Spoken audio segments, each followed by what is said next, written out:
আসসালামু আলাইকুম। তো দর্শক, চলে আসলাম সরিষা খেতে বিকাল টাইমে ঘুরতে ঘুরতে চলে আসলাম।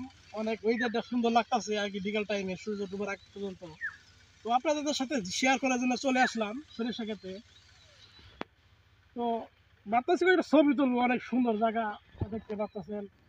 অনেক অনেক ফুল, মানে অনেক জমিন সরিষা ক্ষেত করছে, তো তাই অনেক সুন্দর দেখা যাচ্ছে। তো আপনারা আসতে পারেন সুষমার জলিলা দাখিল মাদ্রাসার পূর্ব সাইডে, রোডের কাছে আর কি। তো আপনি চাইলে ছবি তুলতে আসতে পারেন, ভিডিও করতে আসতে পারেন। যারা ইউটিউবার আছেন, যারা ফেসবুক আছে, ফেসবুক চালান ব্যবহার করেন, তার ছবি তুলে পোস্ট করতে পারেন, অনেক সুন্দর লাগবে আর কি। আমি এই জন্য বলতেছি যে অনেক বিকেল টাইমের ওয়েদারটা খুব সুন্দর, ইমান লাগে। তো এদিকে আসে, তো দেখি দেখেন অনেক সুন্দর আর কি। মানে বলে বোঝাতে পারবো না, আপনার যদি নিজ চোখে দেখেন।